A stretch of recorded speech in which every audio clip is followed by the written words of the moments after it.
Welcome to Unfiltered Summit Sisters. I'm Gina. And I'm Julia. We are two ride-or-die best friends who are paving the path for what true, authentic relationships look like. We're facing hardships head-on, having real, uncensored conversations, supporting each other's growth, and shining a light on true, raw healing. We are navigating the world the best we know how. Having a hell of a time doing it. Laughing every step of the way. Through the rain and sunshine. This is Canyon Culture. Welcome to Unfiltered Summit Sisters. Are you feeling down? Are you feeling blue? Here are 5 ways to shift your mental focus. I love it so much. At the end of the video, you can call the number and you can order the DVD. Yes. 17 DVDs. 1-800-SHIFT YOUR FOCUS. There's 1 track on each DVD to help you to get out of your shithole. 5 easy payments of $77.99. Okay, we're the funniest people alive. But today we wanted to talk about ways to shift your focus. So something that I have heard said to me through a pastor at a different church was, what you focus on in your life will magnify. Which totally makes sense. Do you remember at doTERRA convention, I want to say it was the first one you came to, the keynote speaker said, if you're going to tell people, don't think about the pink elephant, what is everybody going to think about? Think about the pink elephant. The pink elephant. Right. So if you buy, like a lot of times people are like, oh, I never noticed how many X, Y, or Z cars there are. Mm-hmm. It's because you're focusing. And I think, it was the new Tesla trucks. I see them everywhere now. Right. Because we were talking about them. Mm-hmm. And that's, whatever you're focusing on is what you're going to see. Right. It's like when you all of a sudden, like, I really want to have a Jeep. You see all the Jeeps everywhere. There's so many. Right? Yeah. So I think it's a very powerful concept, and I wanted to take some time to talk about it today. So that we could sell our 17 DVDs for $77.99 each. Exactly. Because we're done working. Now, I want to say, this is not... I hate toxic positivity so much. You guys know that. I've talked about it before. We're so worried that we're going to come across that way, or that we portray that we're in this, we love everything about rainbows and butterflies, and that's not true. And all the things. No, we deal with the hard things. We acknowledge that they are hard, but that's not what I'm going to sit there and focus on all the time, because if you choose to sit there and focus on the hard and the negative, guess what you're going to feel more often than not? Well, that's what you're giving power to. Yes. Yeah. And I think that those, not only are you going to feel that, but your energy, everything about you is going to just ooze out negativity. That's what you're going to attract as well. What you put into the universe, you bring in. Yes. Right? So we talked about 5 different ways to shift your focus so that you can choose what you're magnifying on in your life. Now, there are more than 5 available. There are. We're just going to talk about 5. It's going to be an extra cost. We're ridiculous today. Sorry. It's fine. It's fine. So we're just going to go over 5 that you and I have just discussed. Yes. Okay, so the first one that we wrote down was renewing your mind. I want you to teach me about that, because the concept is not one I'm grasping very well. Okay, student. Where's your notebook? Are you taking notes? In my head? No, what do we call it? School with Julia or something like that? We talked about that on a podcast another day, and I was like, you're a homeschooler. It counts. It's true. It's true. You're a teacher. It's true. Renewing your mind. So for me, what that looks like is spending time with God and spending time in His Word, making sure that the truth is at the forefront of my mind. It doesn't negate the hard and the negative, but I can quickly go from this is hard to feelings that are not true. Yes. Well, and a negative. He sneaks in so sneakily. Yes. Okay, so what I heard, I don't know who said it, but I heard it in my ear just now. But it sounds like being in a space of learning. A space of learning, open. And I'm inputting truth. Yeah. I'm inputting light. I'm inputting truth. But you're going to God saying, teach me. And I'm being proactive about it. Yeah. Okay. I like it. Yeah. So I think that helps renew my mind. Yeah, I could see that. Another one that we talked about was gratitude, which is something that you and I are both really big on. You know what we haven't done, though? We haven't done that with the kids as much. We still do it with pancakes, and we obviously do it at the end of every podcast. But we used to be so hardcore about, like, whenever the app would come up, we'd recite that Right. affirmation. We used to, I kind of was thinking about that the other day. I kind of want to amp it back up again this summer. You should. If you're down. Yeah, I'm down. We're just going to stop the kids from everything. Everyone do 5 things you're grateful for right now. But I guess we kind of started to do the high-low buffalo, which kind of gives some gratitude in that. We still do that every night. Yeah. High-low buffalo is the high of your day, the low of your day, and something random. So it kind of Yep. gives you that space.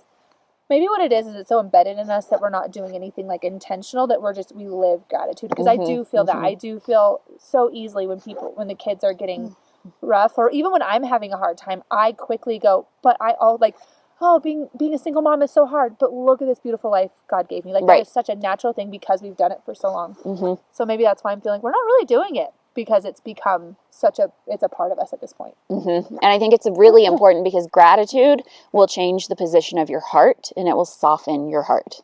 Right. So I have a really tangible example. I had a day where I had a ton of students. I, of course, have my 6 kids, which is kind of a lot sometimes. And so I've already done the homeschool, right? And then I've got like 8 to 10 students, and I'm seeing them all individually, and it's so much, and I'm so overwhelmed, and it's hard, and I'm like, God, I'm so sick of this. I'm sick of having to work and pay bills, and I don't want to be the provider anymore, right? And immediately, I feel that for you. I feel that a Yeah. lot. Immediately I just stopped, and I was like, if this is what I'm going to focus on the rest of the day, it's going to be hard. This is not going to make me feel any We're not going to better. get better. So immediately before I had a student, I just started saying everything that I could think of that I was grateful for. I am really grateful that I don't have to work 40 hours a week in this particular job. I am really grateful that I do not get paid minimum wage. I am really grateful that I get to work at home and I don't have to be away from my kids for that. And I just kept going on. And by doing that, it didn't change anything that day. It didn't change the number of hours I had to work. It didn't change the bills that I had to pay or the responsibilities that I had, but it did soften my heart and just change the position to where I'm going, okay, this is hard, but it's not that bad. Yeah. They're still light. They're still good. Yes. Because the light and the good doesn't take away the hard. It just gives you that contrast of going, this is going to be worth it, or this is worth it. But I do a page of gratitude every day when I do my God time, and it's not hard for me to fill up that. Some days it's something like super, like my favorite one is that I have an attached garage, that I get to park my car in my attached garage. Like, that's sometimes what it is. But other times I go into more detail, and it's only 2 things, but I go into detail about these things, and I don't put like a cap on why or how silly it is to be grateful for that thing. It could be one like, I'm grateful for music. Absolutely. Or I am grateful for Julia because, and then I word vomit all the reasons that I love you. But I love that that's how I start my day. I think it really sets a precedence, and to me, I think it shows God that I'm going, like, it's part of trusting His plan and saying, I see all the goodness that you have in my life. I see your hand in so many places, and I think it's just a good way to have your headspace. And I think my favorite is I had somebody was asking me about something really difficult. I can't remember what it was. Something difficult that was going on with the kids and being divorced. And I was just being raw, and I was just being like, it is so hard. And I think they said, like, have you tried gratitude? And I was like, no, I don't do any of that. But like, I was in such a bitchy mood. I was not kind. I didn't say it to their face, but in my head I was bitchy because I was just like, they're like, maybe you could try like writing a few things down that you're grateful for. And I was like, thanks, Karen. I've already done that. I do it a lot, and it's still hard. Yeah. I was being, anyway. But I really do love gratitude because I think your story showcases how powerful it is, because it does exactly that. You're then looking for the things to be grateful for. And I love teaching the kids that, because if they come home, this is the worst day ever because, Michael stole my soccer ball. It's like, you can focus on that, or you can go, but then I also had a popsicle and I came home and I got to do this and that and the other thing, and you bought us chocolate milk and I get to go on this date with Grammy. You know what I mean? Like, yes. Or do you want to focus on the soccer ball? You get to pick. Right. But you're picking, am I having a good day or am I having a bad day? And I think that's so absolutely powerful. And are you actually having a bad day, or did you just have a bad moment? Oh, for sure. That you're choosing to focus on all day long. Yes, that's what it is. Because we're not having good days or bad days. You get to pick. Like, some days are going to have a lot of bad things that happen, but you get to pick at the end of the day. Well, that's not true. Some days are really tiring and they are bad. It's true. I want to give space for that. But a lot of times we do get to pick, and it's about that mindset. Yeah, I agree. So that gratitude shifts your focus back to, all of a sudden you're looking for things to be grateful for. You're looking for the good. And guess what? That's what you're going to focus on. That's what's going to magnify. Yeah, you are.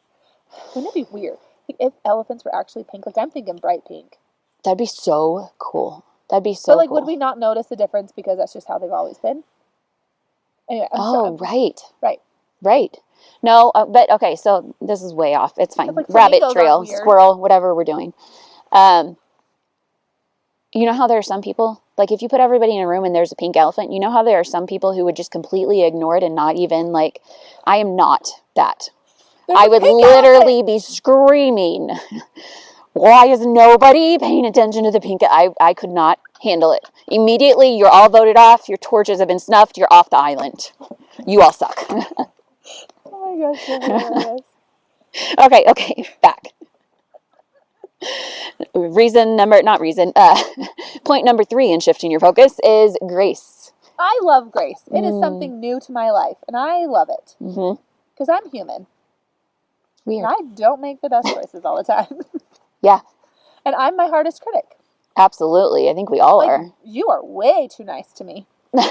Which is funny because I'm way nicer to you than I am to me. Right. It's not a good thing. Right, but I do feel like I have learned grace through you, though. There's something about our friendship and relationship that you brought that word in that has taught me how to give myself grace. I didn't even know that. Keep going. This is amazing. I'm learning so much right now. I really didn't know that. Yeah, because I think it's because in the churches you go to, you guys use that word a lot. Yes. And in my church, we don't. And not that the concept isn't both taught, right? But I love the word grace. You have brought it into my life in such a way that is a word that I now love.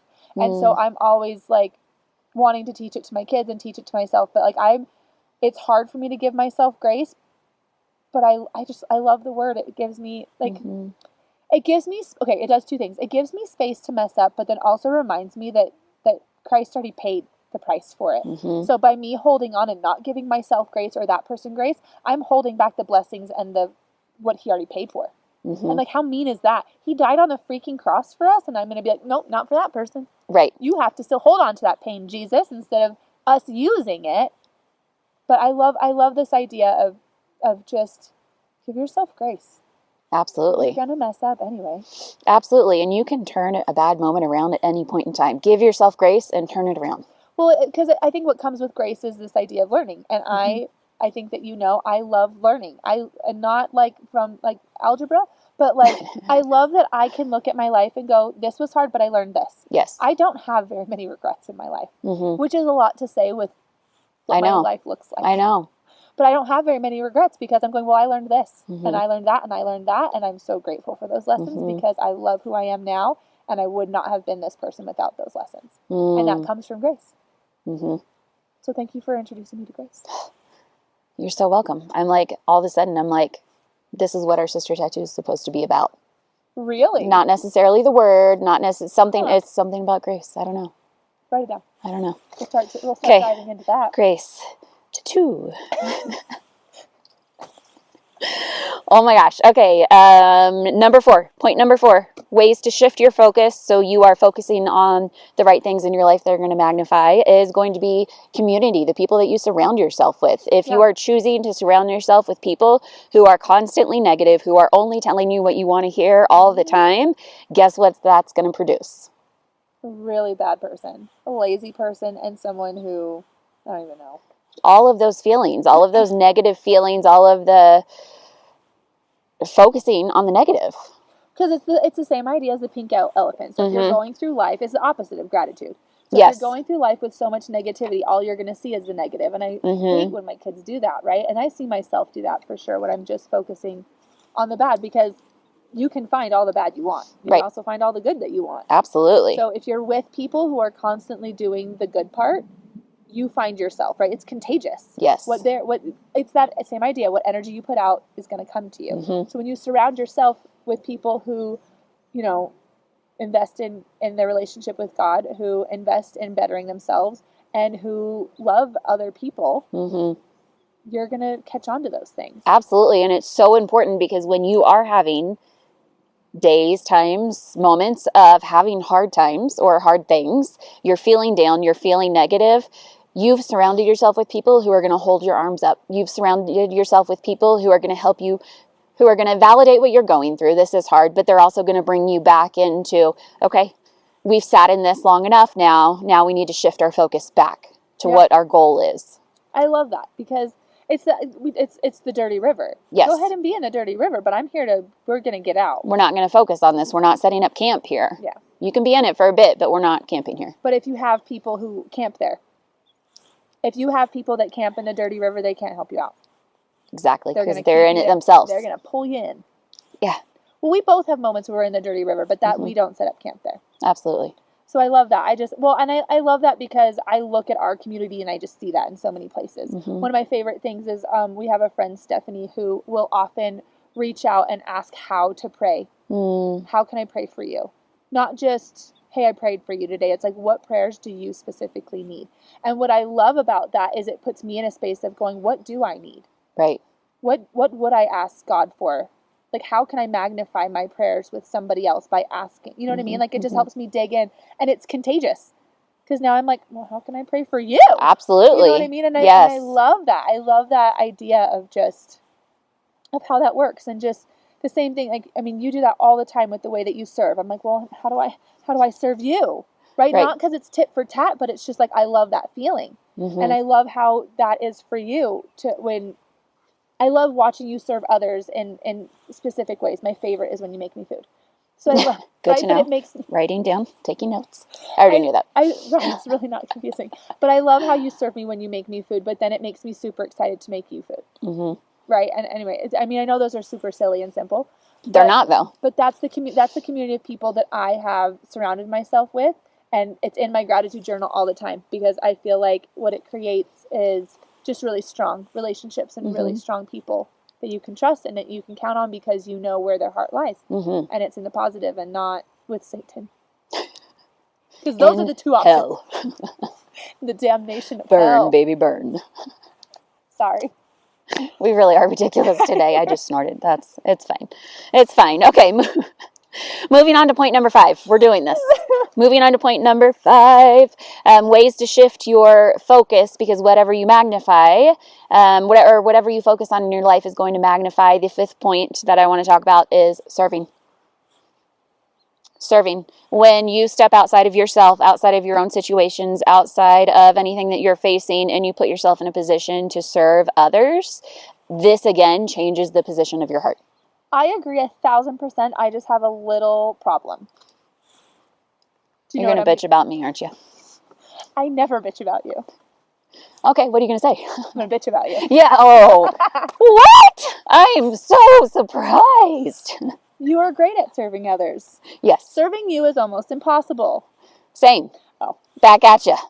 But that's frustrating because I like that again. One of the things Jared has me do when I'm lonely is to serve. Yes. And we've talked about it. It does change. It's part of gratitude, right? It changes your heart. It focuses. It's the whole concept of this entire podcast. What we're focusing on. Yes. If we're serving if I'm lonely or I'm sad, instead of focusing on being lonely and sad, I'm focusing on serving. Yes. And so when I reach out to my community of people and say, "How can I serve you?" and everyone says, "We're good," I get mad, and I'm trying to be like, "I need help. Help me help you.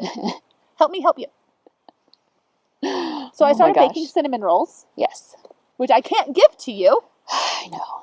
Can't even give you the frosting. I know. Can't even give you the filling. It's like, I think the salt is like the only thing I can have. You can't even have the yeast. Nope. Maybe the baking soda. Do you have baking soda? There's baking. Yes. Okay. And cinnamon. So I've got cinnamon, salt, and baking soda. Yum. Perfect. I don't know if I'm eating or cleaning.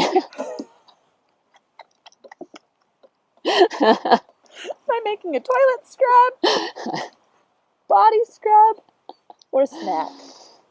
Continuous service, though. That's my only thing. Maybe that's something to focus on is when people want to serve you, because I was listening in one of my institute classes, the teacher encouraged people to take service from others. Yes. And so she was like, let people help you. It's hard. It's hard to let people help you. She was like, even if at the grocery store they say, "Can I take this out to your car?" and you're perfectly capable of letting them do it, let them do it. But here's a funny story that I'm at the feed store. the feed stores where I get the pellets. The pellets are little wooden sawdusty pellets that I use for potty training for the puppies. Yes. So I went to go get a bunch of bags, and they're like, I don't know, 40 pounds a bag, which is nothing for me. Right. And so I never have them help me, but because she said, let them help you, I was like, okay, I'll let him help me. And so I let this very sweet young man help me. Mm-hmm. And he goes to put the bag in, and it catches on part of my car, and it rips a hole, and there's pellets everywhere. And I was like, just let him serve you. Accept service, accept service, accept service. I'm having to like do some sort of meditation. And I was like, oh my gosh. And he's Right. like, I'll go clean it up. I was like, it's fine. Just put the rest in the bag and let me go. Yes. But that was a test for me. I need to let people serve me, and even if it's simple things like that, like letting the grocery boy do that or whatever. Yeah. So I agree. I think service is good, but I think you and I need to work on letting people serve us. It's true. It's hard. It's true. It is. So next time people ask, like, what can I do to serve you? What are you going to give them to do? Ha! Learn your jujitsu. I was thinking, I was like, it's not the right one. Here's my city bill. You can serve me. Here's my rent. Right. Right. Do you think is that what we're talking about? We haven't tried it, so I'll knock it till you try it. That's what they say. But I do think that service goes both ways. I think that for you, and I think offering service and accepting service can put your heart in the same space. Absolutely.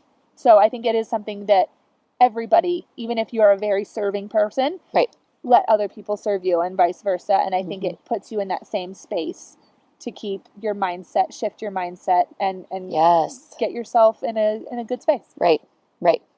So just as a recap, I think that when you're choosing to focus on things like renewing your mind, gratitude, grace, surrounding yourself with the right people, serving and accepting service, those are the things that are going to magnify in your life. Those are what you're going to see the most in your life. Yes, there's still going to be hard in between and moments that you have to navigate, but those things are ultimately what's going to magnify in your life. Yeah, let those be the core. Yes. Instead of the negatives. The negatives are going to come. Yes. Negatives are going to go, but you figure out what you want to be your core. Mm-hmm. And these 5 things. Bam. So again, 866-543-7742. You can order our 17 DVDs. Don't actually call that number. We don't know where that leads.